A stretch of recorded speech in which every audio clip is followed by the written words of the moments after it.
Kabs, ang dami pong nagpapasalamat nito nung napanood nilang video ko pagdating sa tamang paggamit ng apple cider. Marami po ang pumayat.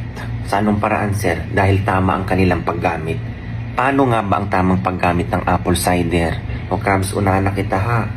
Huwag na huwag pong diretso na iinom ng 2 kutsara ng apple cider. Direct, undiluted, huwag po.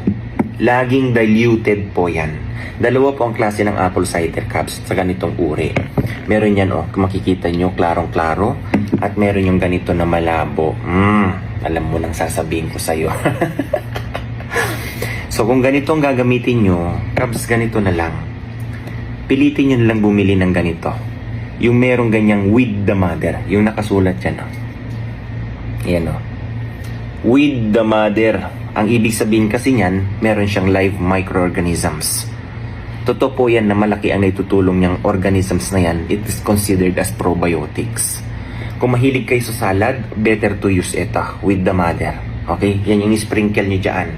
At kung sa tubig naman ang pag-uusapan, Kabs, pag ganito ang choice nyo na apple cider, huwag na ilagay sa mainit na tubig. Tendency kasi niya machuchugi yung bakterya dyan. Machuchugi yung microorganisms dyan, Kabs. Ito ang gagamitin nyo kapag sobrang init na tubig. So kung ito ang choice nyo, pwedeng normal temp o kaya maligamgam lang. Okay, uulitin ko ha. Laging ang paggamit ng apple cider, dapat i-dilute nyo muna. So kuha ka dyan. Yung tubig na yun, approximately 250 ml po yan. So isa.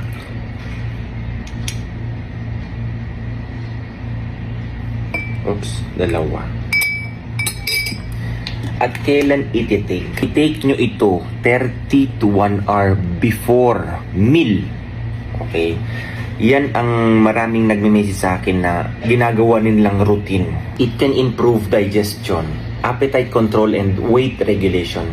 At kung meron kayong mataas na blood glucose, pwede din itong blood sugar regulation. Anong paraan, sir, na ma-improve niya ang digestion? Okay, kapag ito tinake mo before ng meal, ang tendency niyan, ini-encourage niya yung production ng digestive enzymes mo. Tendency niyan, kapag dumadami digestive enzymes, bumibilis ang digestion mo.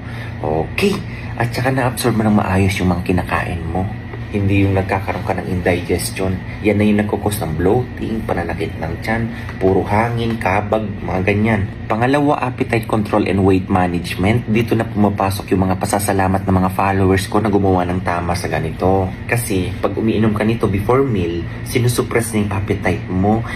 Parang inaano niya yung feel of fullness. So,